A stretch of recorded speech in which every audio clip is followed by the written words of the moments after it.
communication is very important in our relationships. Usually when we have a problem with people, most of the times this problem happens when we are talking. The way we talk to people. And through communication, we establish intimacy. Through communication. Sometimes you might have a difficulty to have intimacy because you have communication problems. You can't talk about important things. So sometimes you stay superficial because every time that you go a little bit deeper, you or the other person or both of you get upset.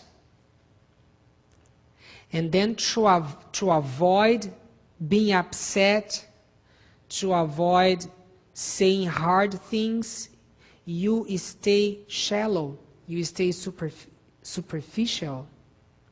But then when you stay superficial, you don't have intimacy. And then the relationship becomes distant. And you feel like you are alone. You have someone, you are with someone, but at the same time you feel alone. And worse than being alone is being alone with someone. And another situation is when you talk about things, but you talk in a way that is so harsh that you hurt the other person, and the other person defends and attacks you back, and then you have the arguments. So the thing is how you can reach this intimacy, how you can talk about, these deep things, your feelings, your needs, what you like, what you dislike. And you can talk in a way that instead of creating argument or a war, but you reach intimacy. So every time that you talk about your feelings, about your needs in a respectful way, you reach intimacy, you become closer to the other person. And I want to check with you some Bible texts. They are like the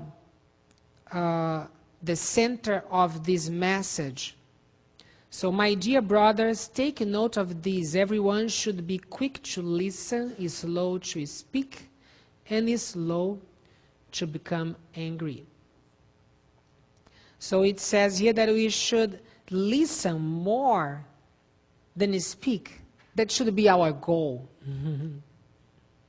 If you would count, if you would have a chronometer, and if you could count when you are talking to people, how much you talk and how much you listen, do you think you listen more than talk, or you talk more than listen?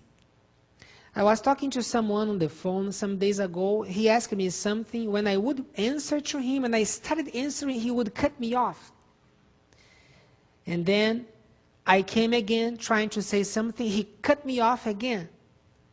So it was really hard talking to him because he couldn't hear.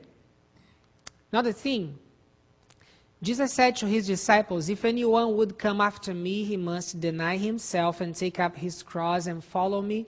For whoever wants to save his life will lose it, but whoever loses his life for me will find it. The paradox of the truth, because sometimes you think you want to save your life, but because you want to save your life, you end up losing it. And in communication, in relationships, it's the same thing. You need to lose to win. Because when you try to win, you end up losing. And I'm going to show you this. And this is what means taking the cross, denying ourselves. We need to deny ourselves in communication. We need to overcome our ego. And then the last, do nothing out of selfish ambition or vain conceit, but in humility consider others better than yourselves. I'm going to stop here because of the time, but think about this. Consider others better than yourselves.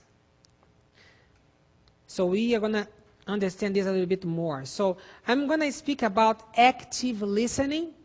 Active listening means that when you listen to someone, it's not only physical listening or biological listening. Listening to someone is making that person feel that you respect what she is saying, that you respect that person's opinion, that person's worldview, that you understand that person.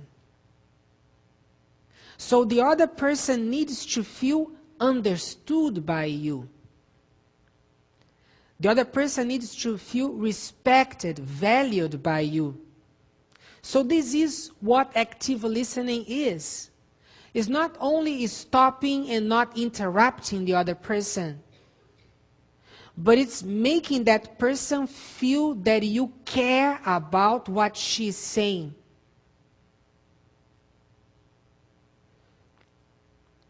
And there are some steps that you need to follow. I'm going to give examples. The first one is not interrupting. So this is very basic.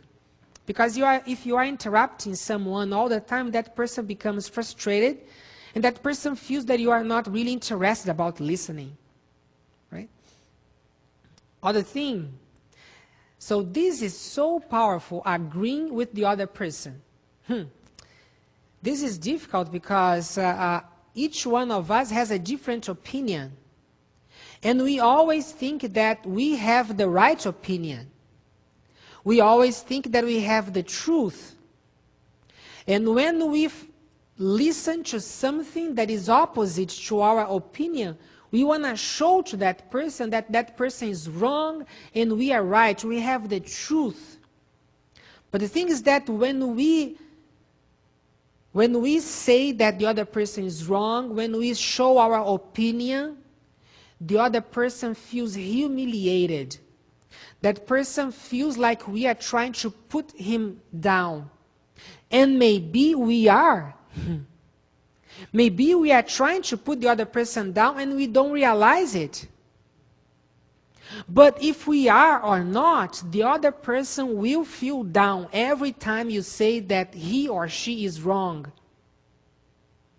And that person is going to resist, is going to defend, is going to attack you back, and won't accept your opinion. This is why I said about losing. If you want to win, you end up losing. And this is how the other person doesn't feel understood, doesn't feel respected, doesn't feel valued, because you are not agreeing with the other person. So sometimes we try to argue with people to prove that they are wrong. We get very defensive, we get very nervous, and the more we are nervous and the more we argue, the more we lose. And this is what I was saying to you, that you need to lose if you want to win. And that is what means taking the cross.